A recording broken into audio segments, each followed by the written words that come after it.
Bhaktisiddhanta Saraswati Goswami Maharaj, Srila Prabhupada ki jai, Ananta Koti Vaishnava ki jai, Namacharya Srila Haridas Thakur ki jai, Shri Sanatana Bhadragana, Shri Jiva Gopala Das Ragana, Shri Goswami Guru ki jai, Prabhu Shri Krishna Chaitanya Pranityananda, Shri Advaita Gadadhar, Shri Vatsadi Gaur Bhaktivinoda ki jai, Shri Radha Krishna Gopana, Shamakun Radhakun Giri Govardhan ki jai, Mathura Dham ki jai, Vrindavan Dham ki jai, Mayapur Dham ki jai, Vrindavan Dham ki jai, Viranpuri Dham ki jai, Ayodhya Dham ki jai, ISKCON Ljubljana ki jai, Bhakti-yoga ki jai, Bhakti-yoga ki jai, Srimati Bhakti Devi ki jai, Srimati Tulsi Devi ki jai, Shri Panchatattva ki jai, Shri Gaurnita ki jai, Gaur Premanande,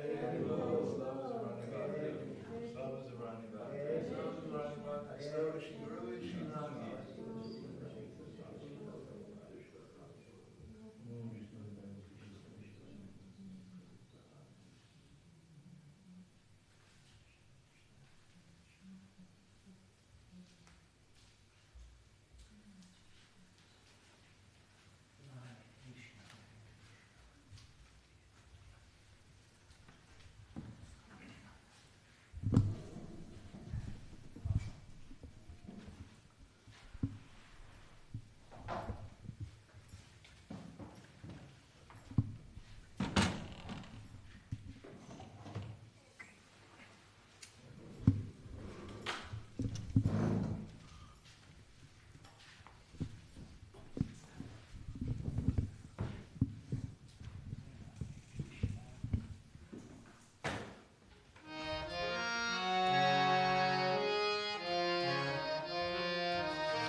Jaya Radha Madhava Jaya Kunda Bihari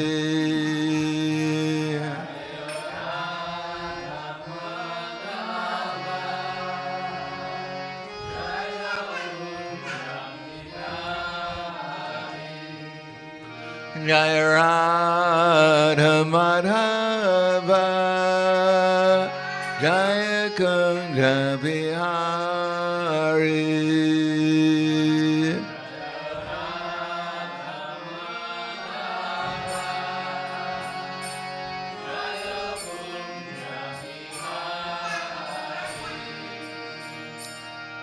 Kopidana Balaba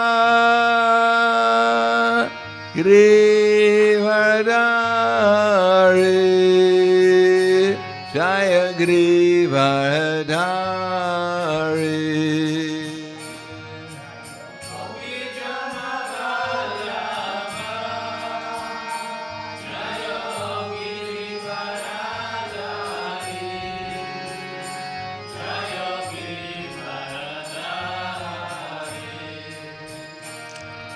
Kopidana Balaba Grivadari Jaya Grivadari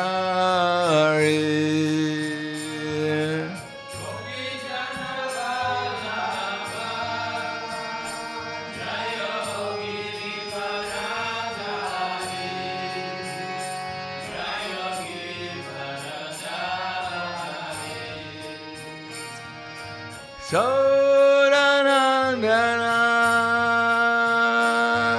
Raja Dhanaranjana Jaya Raja Dhanaranjana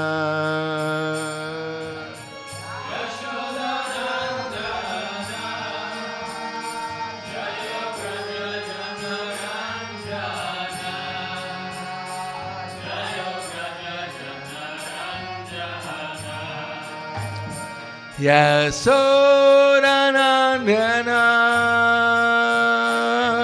Raja Dhanaranjana Jaya Raja Dhanaranjana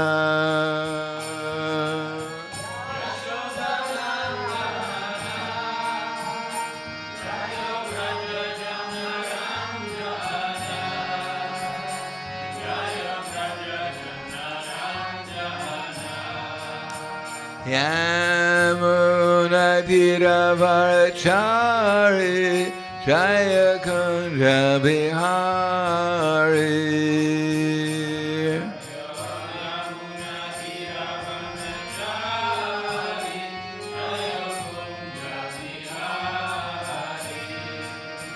Yamunatiravarachari Jaya Kunja Bihari.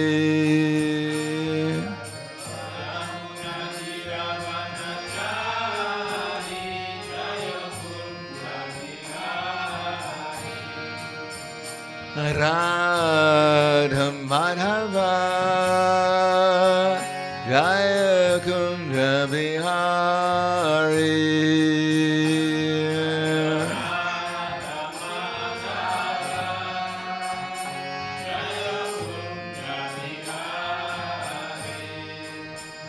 Jaya Radha Madhava Jaya Kunja Bihari.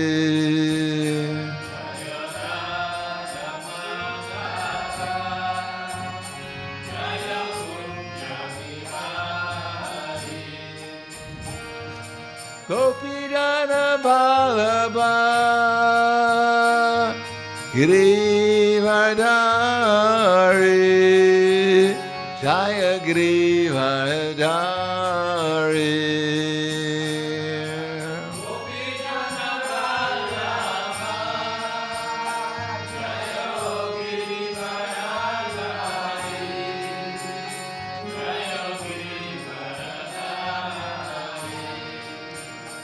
Gopidana Ballabha Grivadari Jaya Grivadari.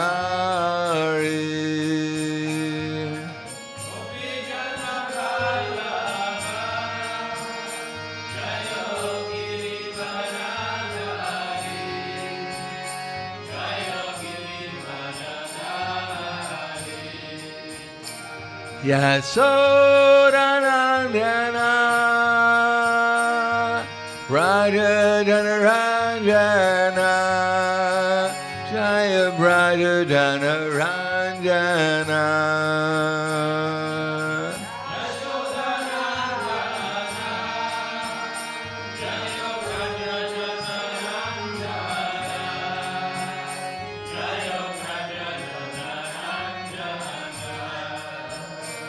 Yasodanandana Raja Janaranjana Jaya Raja Janaranjana.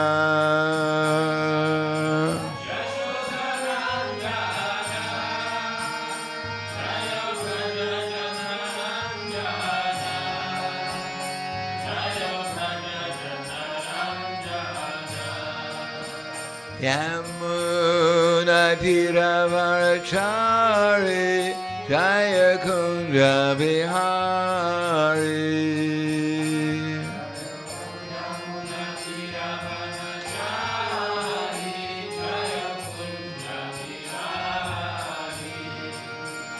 Yamunatiravarachari Jaya Kunja Bihari.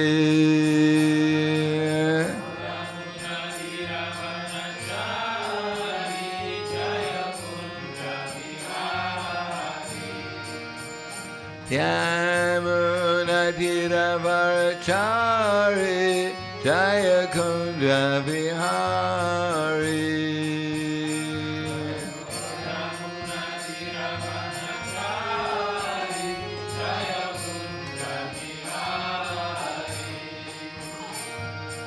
Radha Madhava Jaya Kunja Bihari.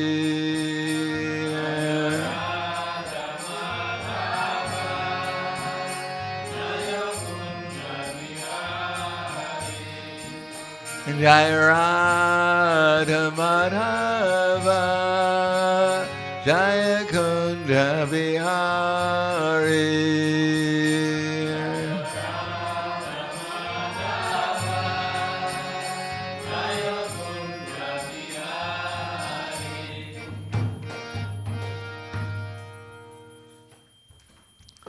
Jayom Vishnupad Paramhangsa Brahmadakacharya Asadhara Sadushi Shiman His Divine Grace Kalesi Bhaktivedanta Swami Raj Srila Prabhupada Ki Jai Gaur Premanande Hariva Slava Zavrani Bhakta Slava Shri Guru Shri Grangi Om Vishnu Padaya Krishna Prasthaya Putale Srimate Bhaktivedanta Swami Tiramane Namaste Saraswatam Deve Gauravani Vicharane Nirvishesha Srinivadi Paskadyade Sadarna Om Agana Tamanandasya Gananjana Salakaya Chaksur Unvilitam Yena Tasmai Shri Gurave Namaha Shri Chaitanya Manovishtam Stapitam Yena Bhutale Swayam Rupa Kadamaya Tadati Swapadantikam Vandeham Shri Guru Shri Yuta Parakamalam Shri Guru Vaishnavam Scha Shri Rupam Sagrajatam Sahagana Raghunatam Vitam Tam Sajivam Sadvaitam Savadutam Vrijana Saitam Krishna Chaitanya Devam Shri Radha Krishna Padan Sahagana Lalita Shiva Sakan Zvitam Sha Hey Krishna Karna Sindhu Dinabando Dagatpate Gopesha Gopika Kanta Radha Kanta Namostute Tapta Kanchana Gaurangi Radhe Vrindavaneshwari Prishubhanu Sudhadevi Pranamami Hari Priye Vanchakapa Trubhyascha Kripa Sindhubhyevacha Patidanam Bhavanebhyo Vaishnavebhyo Namo Namaha Shri Krishna Chaitanya Pranityananda Shri Advaita Gadadhar Shivasati Gaura Bhaktivinoda Hare Krishna Krishna Krishna Hare Hare Hare Rama Rama Rama Hare Hare Om Namo Bhagavate Vasudevaya Om Namo Bhagavate Vasudevaya Om Namo Bhagavate Vasudevaya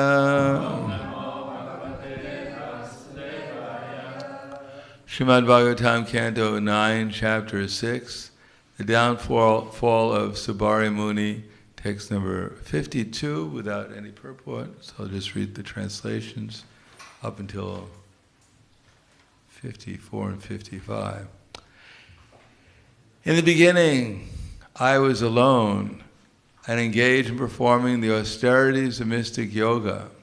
But later, because of the association of fish, engaged in sex, I desired to marry. Then I became the husband of 50 wives, and each of them I begot 100 sons, and thus my family increased to 5,000 members. By the influence of the modes of material nature, I became fallen and thought that I would be happy in material life. Thus there is no end to my material desires for enjoyment in this life and the next. This way he passed his life in household affairs for some time, but then he became detached from material enjoyment. To renounce material association, he accepted the Vanaprastha order and went to the forest. His devoted wives followed him, for they had no shelter other than their husband.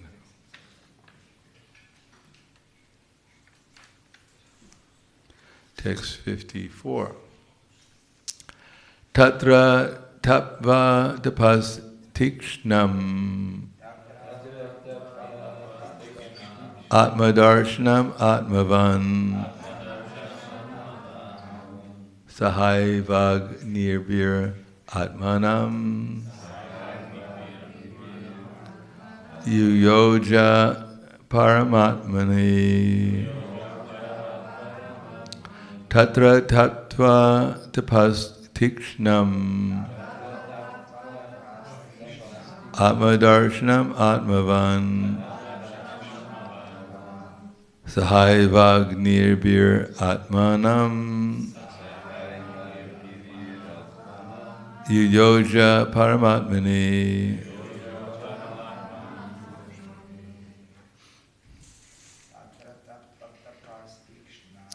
Tata tattva tapastikshnam Atma darshanam atmavan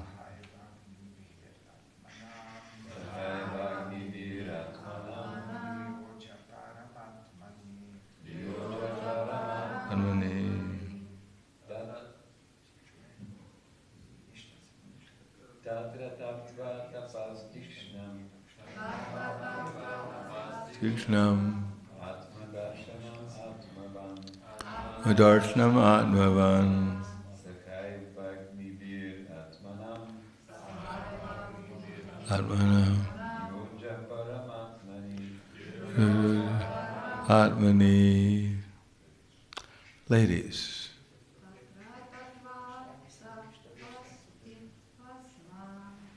Tatra tattva tapastikshnam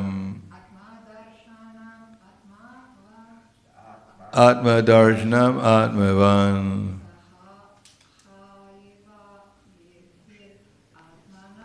Sahai vagnir atmanam Niyoja paramatmani Tatra in the forest Tattva executing austerity Tapa the regular principles of austerity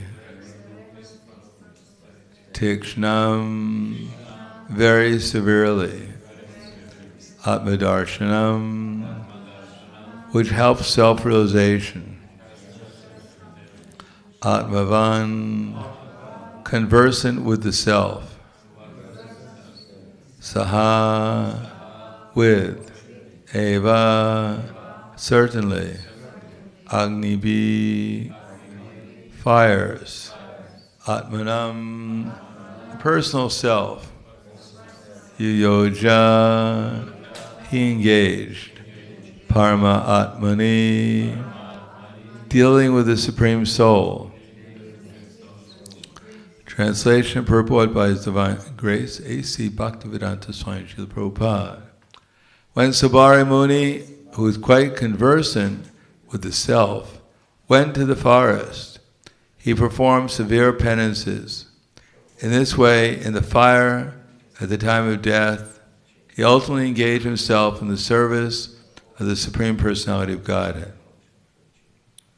Purport. At the time of death, fire burns the gross body. And if there is no more desire for material enjoyment, the subtle body is also ended. And in this way, a pure soul remains. This is confirmed in Bhagavad Gita. Tyaktva deham punarjanma naiti. If one is free from the bondage of both the gross and subtle material bodies and remains a pure soul, he returns home back to Godhead. To be engaged in the service of the Lord. Tyaktva deham punarjanma naiti mam eti. He goes back home, back to Godhead. Thus it appears that Sabara Muni attained that perfect stage. Namo Vishnu Padaya Krishna Prasthaya Bhutaya Srimate Bhaktivedanta Swami Tanamane Namaste Saraswati Deve Gauravani Vicharane Nirvishesha Srinivadi Paskadyade Siddharane.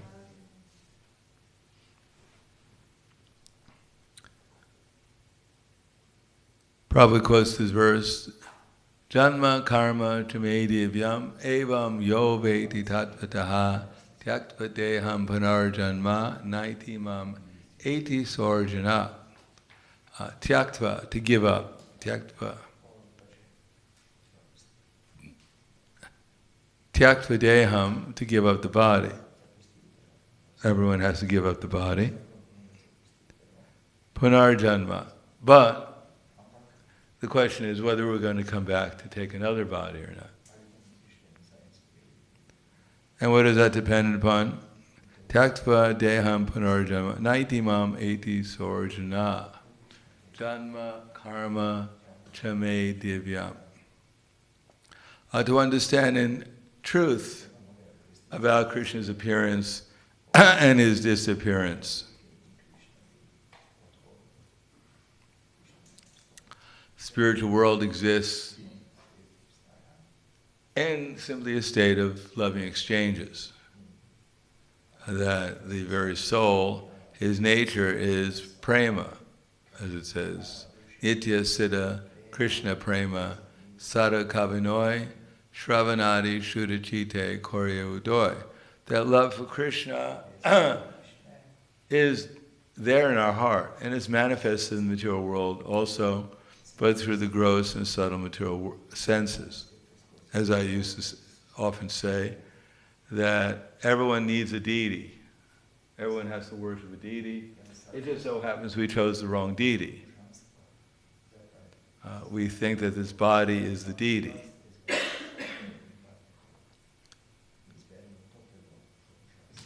As I gave that analogy many times, we look in the mirror and we ask the mirror, mirror, mirror on the wall, who's the greatest of them all?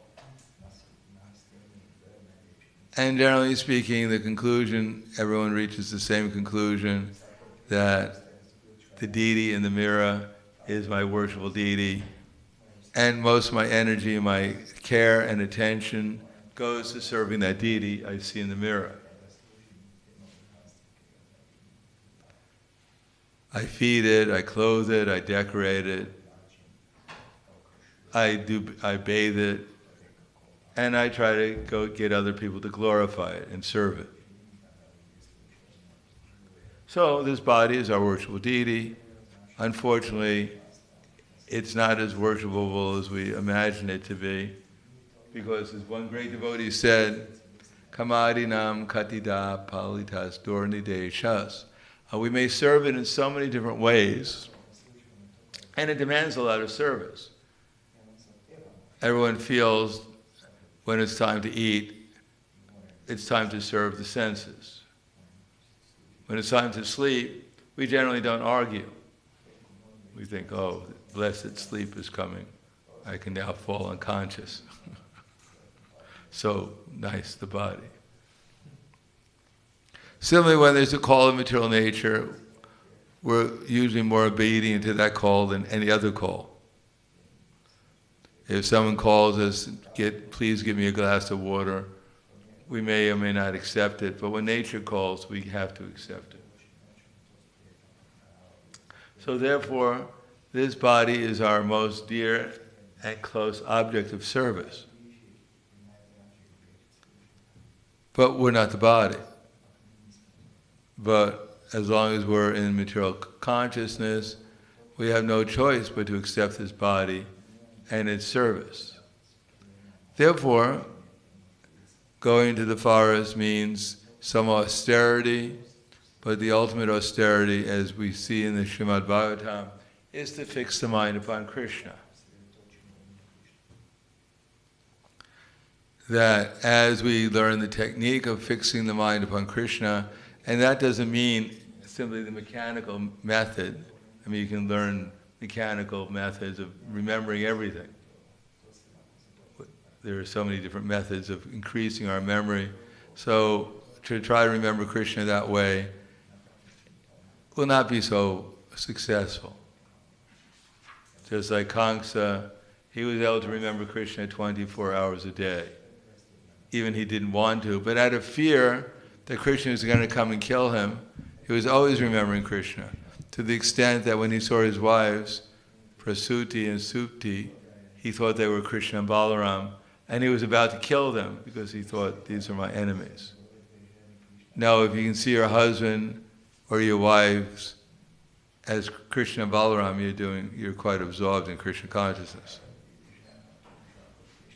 But he was not in love with Krishna or Balaram. He was fearful of them. Therefore, the sense of love can only be developed through service. But this particular service means that we have to see everyone and everything in relationship to Krishna.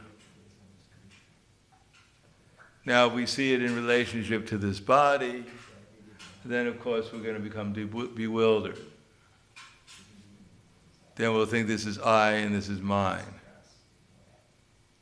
If we see things in relation to Krishna, then we have nothing to win and we have nothing to lose in this material world.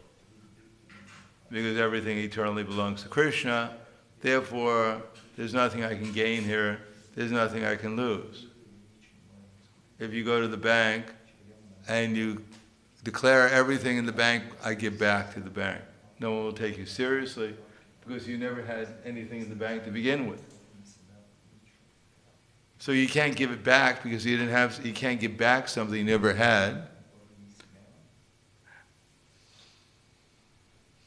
So to renounce this material world is a waste of time because we never had the material world to begin with.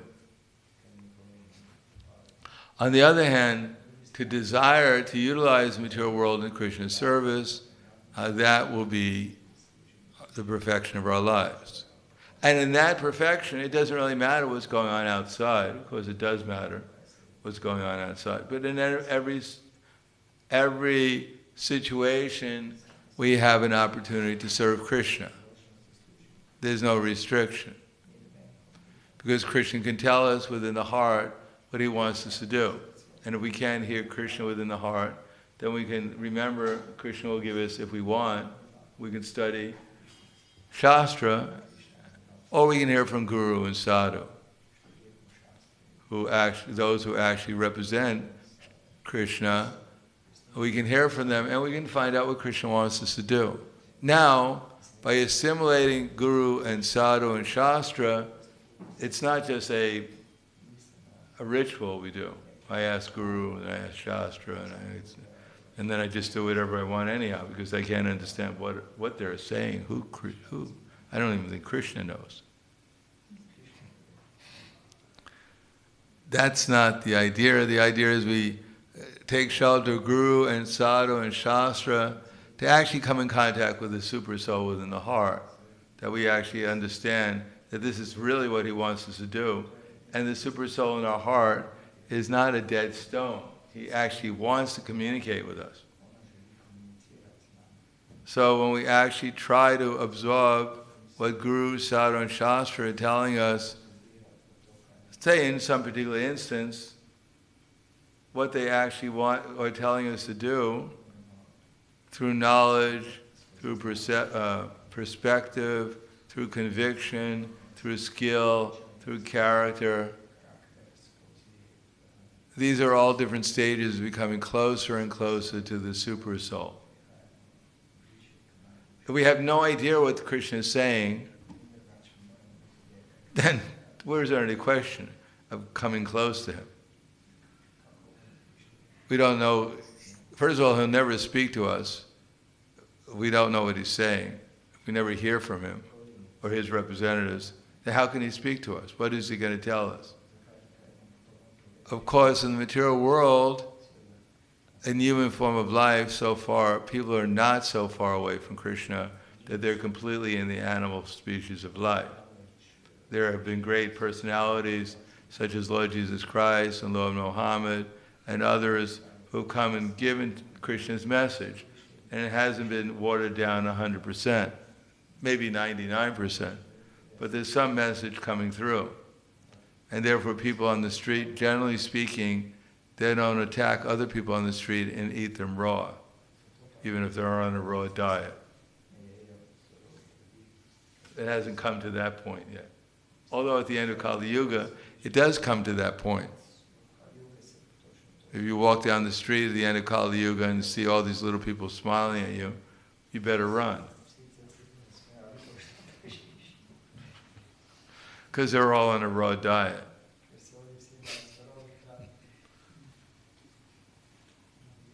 So it hasn't come to that. People are not grabbing each other on the street and engage in sinful activities yet, although that time will come at the end of Kali Yuga.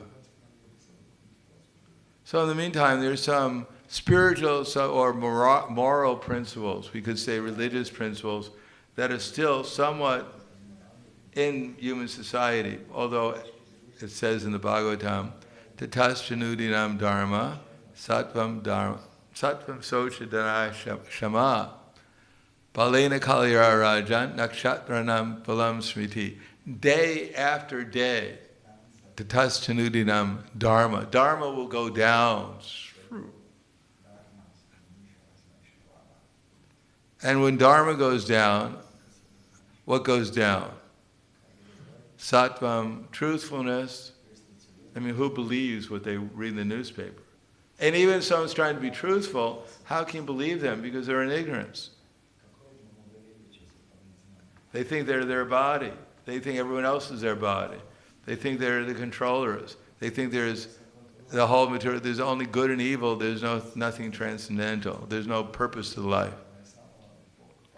I establish what's good, and I establish what's evil. I'm good. Everyone thinks they're good.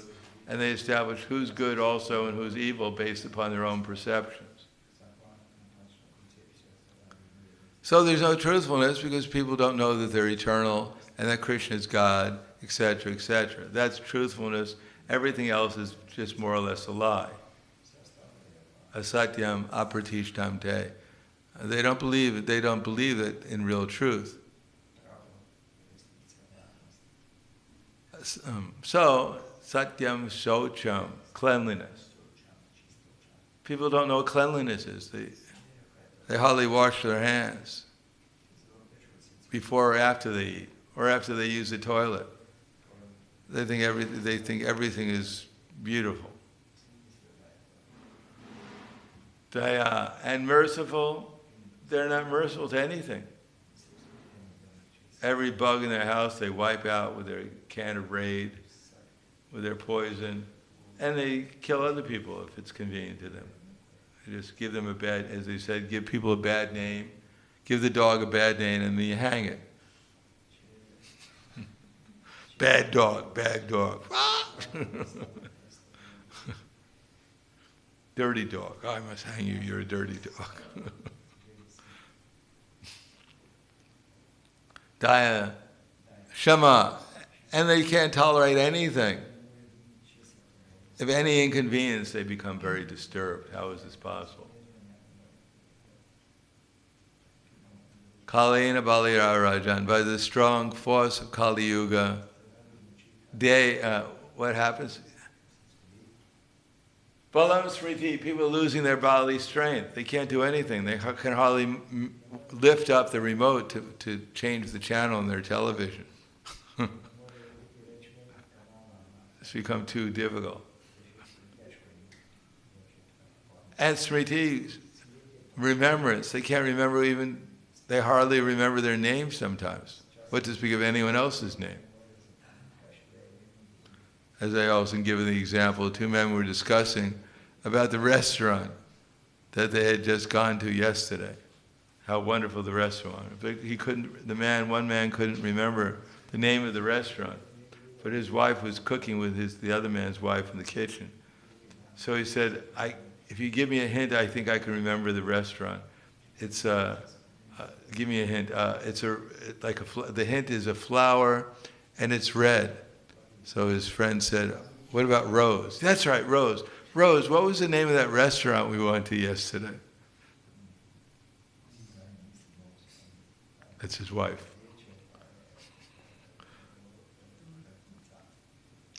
So they've lost their memory, they've lost their strength, they've lost all good qualities, and they think they're advancing. So this is Kali Yuga, Janma Karma Chame Divyam Evam Yoveti Tattvataha. As far as understanding reality, the truth of the spiritual existence, they can't even understand the truth of their own existence. The fact that they're actually spiritual beings, and that the goal of life is to revive their relation with Krishna. And therefore revive their eternal, real relation with everyone else and with everything else.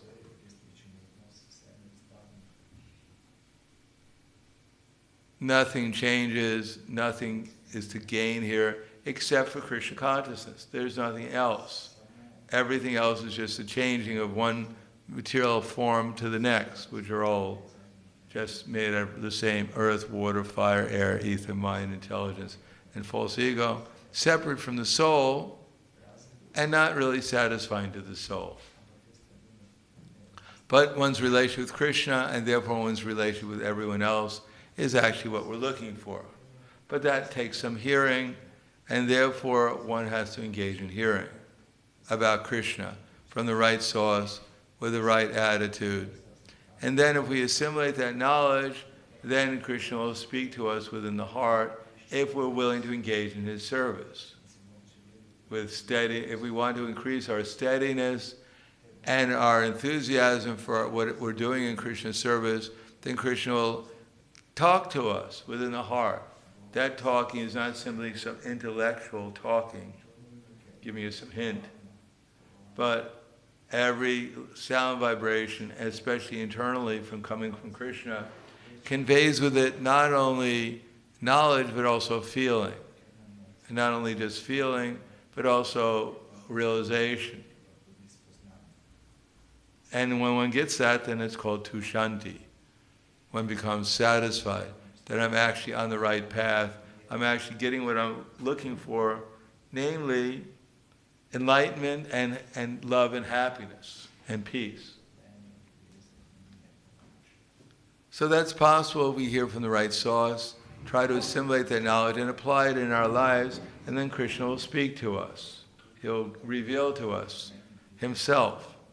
And himself, which means when Krishna reveals himself, then we can see everything and everyone else as they actually are, rather than as we're currently imagining themselves to be. Therefore, Chaitanya Mahaprabhu ultimately said, Yari deka tarikaha Krishna upadesh, amar agai guru tare desh. Whoever we meet, we only have one thing to do. Life is actually quite simple if we become Krishna conscious.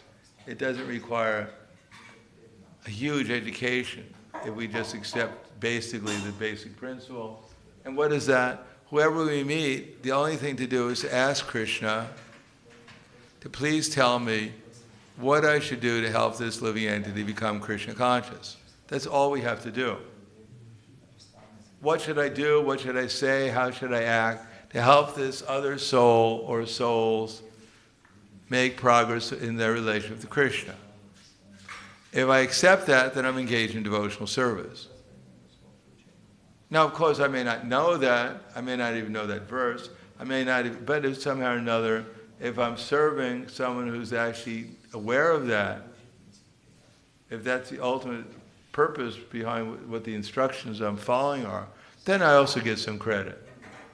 Then I also get some purification by such association with someone who actually knows, or someone who's actually fully absorbed in whoever they're meeting. They're simply helping them become Krishna conscious.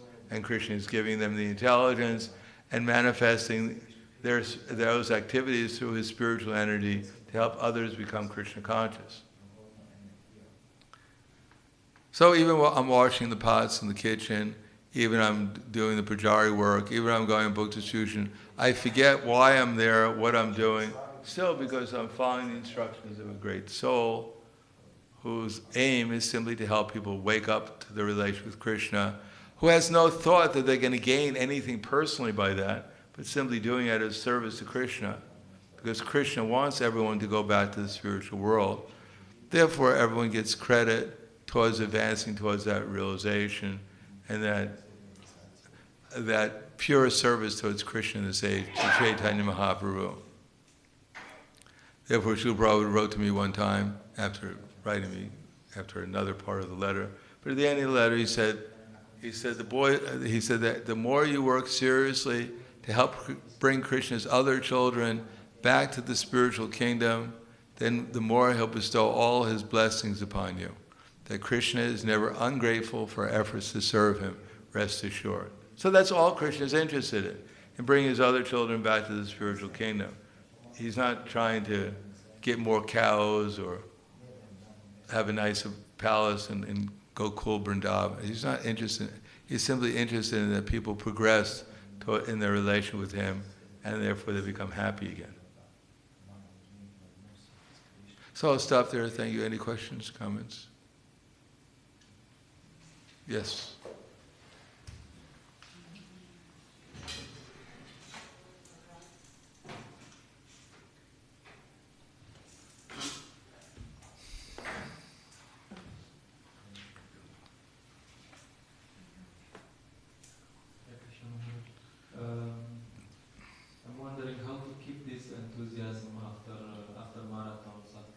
yatra.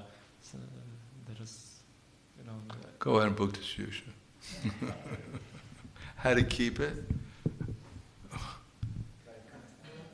Well, we become enthusiastic because Krishna is pleased with it. Enthusiasm, according to the nectar of instruction, activities performed with intelligence in Krishna, in devotional service, is called enthusiasm.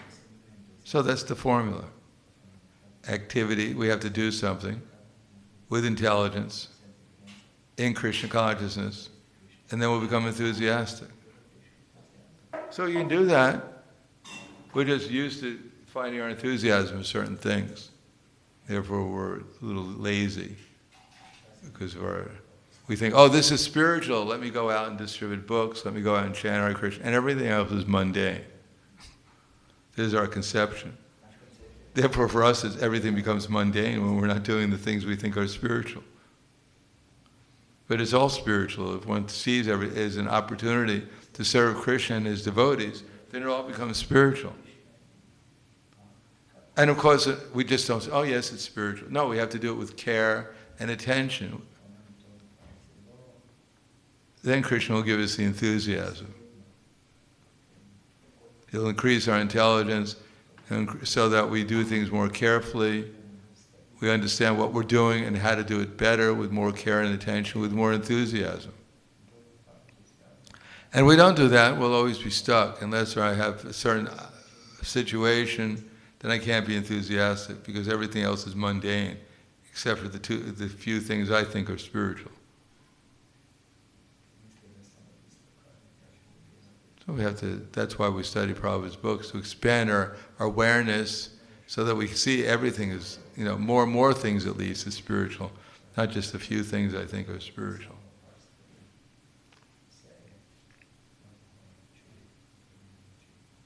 It's like you go on preaching for a week. You can't wait for the weekend so that you can take some rest. So then the weekend comes, you have nothing to do, so you fall into ignorance. You think, I can't wait till Monday, I can go out and be back in spiritual consciousness again.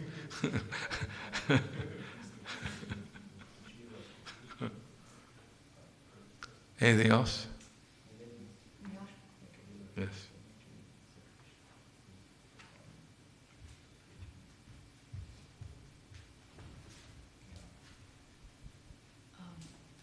What happening then when we are chanting in our heart and mind? What in this time is happening with our heart and mind? When we're chanting with our heart and our mind. What is happening when we chant? Well, the soul, by good association, Krishna is giving some remembrance, we should chant, try to chant his name. So according to whatever intelligence we have, then we try to chant. And according to our instructions we have how to do it better, because everyone can chant.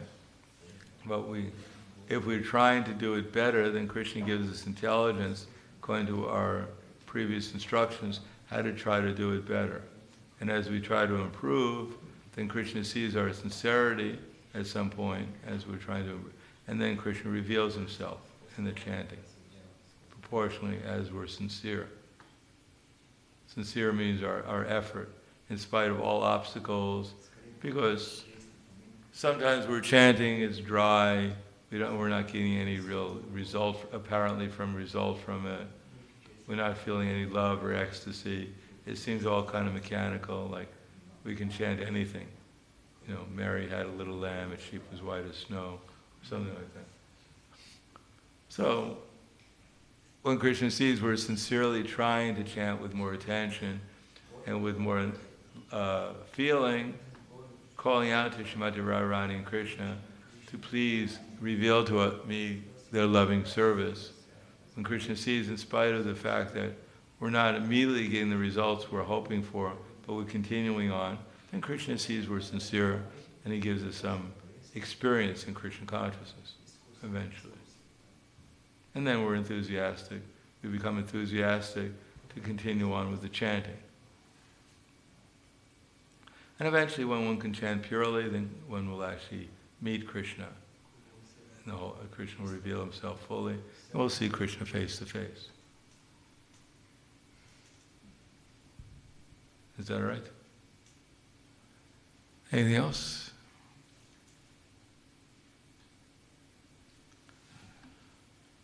Khala Grantaraj Srimad Bhagavatam Ki Jai, Srila Prabhupada Ki Jai, Gaur Premanande.